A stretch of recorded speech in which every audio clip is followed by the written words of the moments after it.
Hey guys, how's it going? Joseph here with some notes on style. Today's style notes are going to take a look at a 15-piece wardrobe that takes its cues from the latest Sabato de Sarno Gucci ad campaign. Let's take a look. So the clean, spare ads from the newly appointed creative director Sabato de Sarno feature the brand's most famous creation, the 1953 Gucci horsebit loafer. Ads feature up-and-coming young actors Kingsley Ben-Adir and Paul Mescal and Chao San. The ads are vaguely reminiscent of the Fall-Winter 2001 Gucci campaign, featuring the Tom Ford designed collection that were shot by the now canceled T-Bone Terry Richardson. Terry Richardson's ads were the pinnacle of Tom Ford's sexually charged reign at Gucci from approximately 1994 to 2004. In typical Terry Richardson style, the ads featured blown-out flash photography of scantily clad, oily, shiny, heroin-chic models against a white-walled, dingy carpet. They looked like spare Polaroids from a late-night casting session, and obviously, given Richardson's alleged personal controversies, were probably not too far from reality. Ads are so ingrained in the House of Gucci's history because of their injection of such sleazy rawness that the luxury clothing kind of jumps off the page in juxtaposition to their kind of slimy surrounding. With de Sarno coming into play, trying to kind of bring about this revival of the House of Gucci, and it's a nearly impossible task of trying to reset the vibe of the house away from the kind of circus-like atmosphere of the previous creative director, Alessandro Michele. The new campaign deliberately tries to hint at that late 90s hedonism by stripping away the artifice of the luxury, with the new young actors showcased in a very minimal spare set. The ads also feature very minimal spare styling that's rooted in black and white and denim. And in order to draw the eyes to the prize, the Gucci loafer, every horsebit loafer is accentuated with a pair of bright white socks. Bright white socks and loafers is certainly very trendy right now. I'm always a fan of Daniel Simmons' styling as an example, but obviously the roots can go back all the way from Michael Jackson in the 1980s, picking up on the styling tricks of Gene Kelly back in the 1950s and 60s, who knew that a flash of white down at the ankles would draw the attention right to their feet. So Gucci was very clever to kind of take some cues from this style lesson to kind of hone in at their 1953 Gucci horsebit loafer. The white sock and loafer trend can go back even further to the Ivy League prep students of the 1950s. Some of these students were on GI Bills, and the white socks might have been left over from the remnants of their standard issue basics from the military. The trend might also have aligned with the rise of college athletics in the 1950s. Cuffed sleeved white t-shirts, raw denim, navy blazers. These are the kind of looks that pull back from the kind of circus-like atmosphere of Alessandro Michele, the former creative director, into something that's a little bit more timeless, a little bit more heritage. In my opinion, if Gucci were to follow this kind of mid-century modern cool into the actual product, it could be a new point of view for the brand. However, so far the runway seemed to be confusing and murky. Given the recent reports that the brand's sales are in decline, only time will tell if this new design strategy will actually be implemented. But I actually like the campaign. I like that these guys look great in clothes that match the icon status of the Gucci horsebit loafer. The ads really say to me, sure, you can buy this very expensive Italian leather loafer, and it will be the piece that takes each outfit to the next level. But I also think that there is something to be said about how well these guys are styled in looks that can be made out of everyday pieces that anyone can acquire at any price point from nearly any brand you can name. So that finally, as consumers, we can have a luxury brand making aspirational pieces out of genuinely inspiring wardrobe classics. This kind of philosophy can define a capsule wardrobe distilled down so that any guy can put together any outfit for every occasion with just these pieces. 1, pair of dark denim jeans. 2, dark denim trucker jacket to match. 3, a pair of tailored gray flannel wool trousers. 4, a 3-on-2 patch pocket navy blazer with brass buttons. Can be single or double-breasted, depending on how much flair you got on you. 5, some white t-shirts. 6, some white tank tops. 7, some white socks. 8, a white cotton spread collar dress shirt. 9, a blue Oxford cotton button-down collar sports shirt. 10, a black silk knit tie. 11, a fine gauge long sleeve navy cotton polo shirt. 12, a striped cotton French Breton shirt. 13, a navy cotton bandana. 14, a pair of black loafers. And 15, a pair of brown loafers. Some possible add-ons that can kick up that basic wardrobe to the next level would be a pair of mid-wash blue jeans, some nice fitting khakis, a striped shirt, either dress or Oxford style, a navy t-shirt or a sweater, say a crew neck or a v-neck, a denim shirt to match your jeans and your jacket, a pair of white classic sneakers. So really, with just these pieces, endless combinations can be made. The Breton shirt was not featured in the Gucci ad campaigns. However, I threw it in this mix because the injection of stripes into this 15-piece capsule can help to provide a little bit of depth so that not everything is a flat, solid color. But the fact that this is a Breton shirt, something that French sailors have worn for going on 100 years, is equally as classic as any other piece in this capsule wardrobe. So an interesting note about the era of Tom Ford was that the ad campaigns really were incredibly powerful things at that point in time.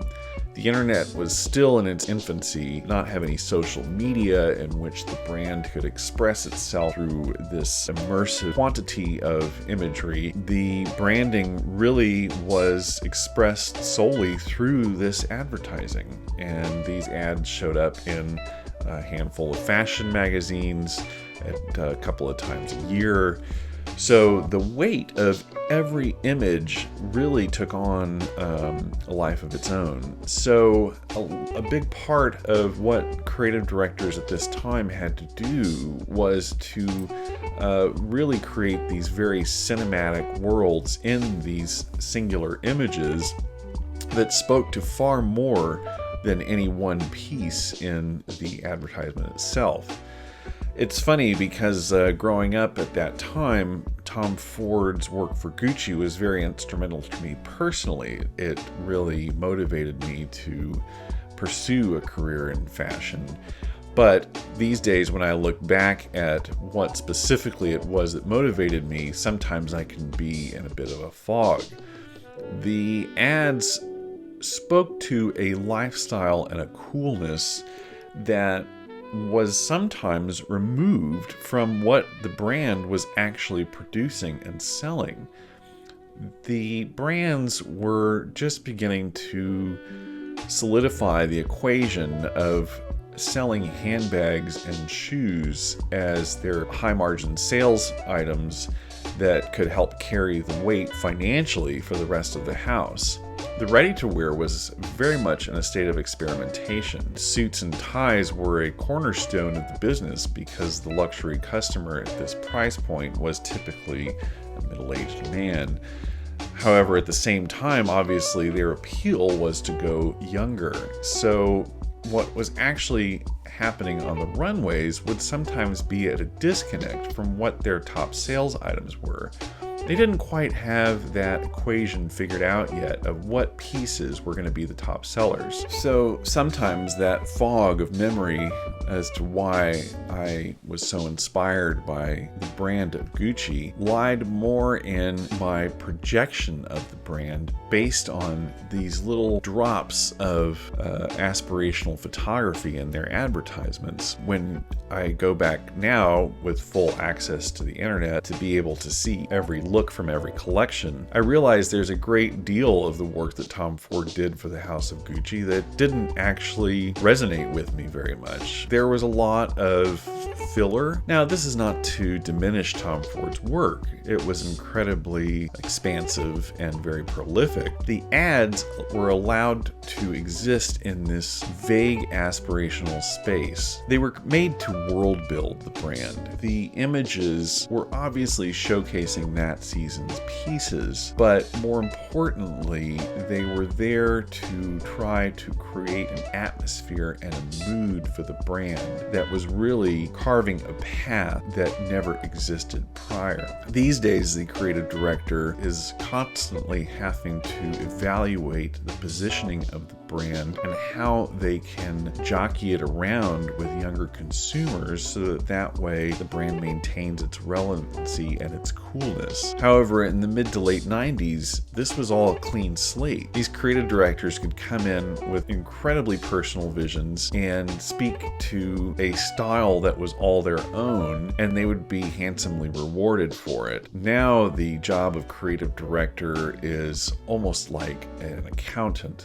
They must come in, make assessments, make cuts, and try to come out with a clearer picture on the back end from where they started. And obviously, given the financial stakes, this job can be very short-lived if that assessment does not play out to real financial gain. When I look at Sabato de Sarno's work, I am again in somewhat of a fog about whether or not this brand is working entirely. Understandably, his job is probably incredibly difficult. He's walking into a room full of sharks, brands that go several seasons without much financial turnaround, end up with a room full of executives who are eager to try to make suggestions as to how they think things could be done to improve on the brand's finances. This leaves the creative director to come into the room on the defense, which is not a good position for a creative person to work in. This forces the creative person to have to work doubly hard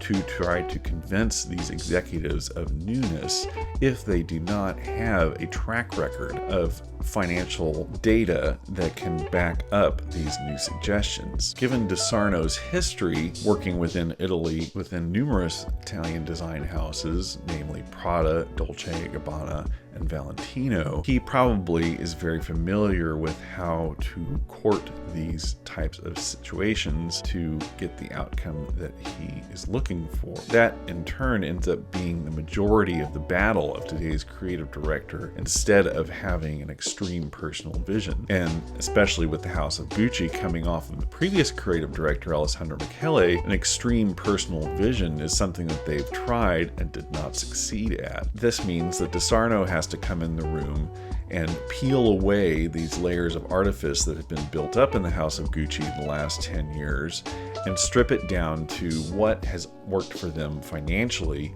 in a big way over the course of the house's history, thus bringing us around to the 1953 horsebit loafer as an example. This is a piece that Gucci has ridden to success throughout the majority of its history. After World War II, Italians were synonymous with leather goods, so the Gucci leather loafer was the epitome of Italian craftsmanship and luxury the world over. So it really is ultimately a very smart play for de Sarno to use the horsebit loafer as the pivotal piece in his reintroduction of the menswear collections. This ad campaign very successfully tries to revert back to the glory days of Tom Ford's era in stripping away the artifice and using the spareness as a type of cool currency so that the luxury goods have this perfect gallery setting for what defines their value.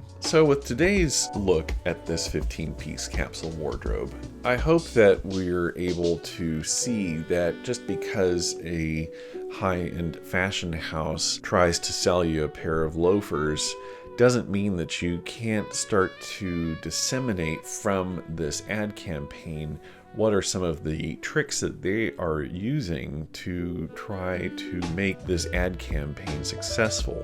To my mind, what's really working here is this reliance on these staples of a man's wardrobe so that they can bring in and out numerous young Hollywood stars, dress them in these very classic, iconic mid-century cool outfits, and ensure that all eyes are on those loafers. It's a very smart advertising trick, but one that ultimately I feel like we all can learn from and take a look at. I think capsule wardrobe is something that gets thrown around a lot, and in reality, I don't know of anyone that literally wears just 15 pieces of clothing.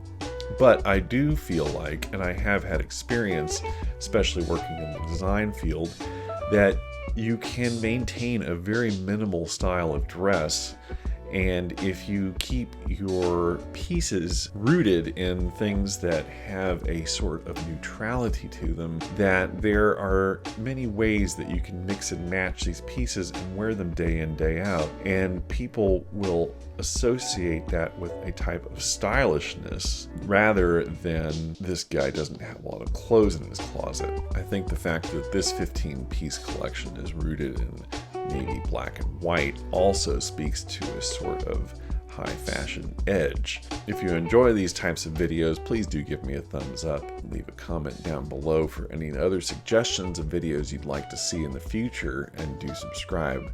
Once again, I'm Joseph, and the channel is Some Notes on Style. Thanks again.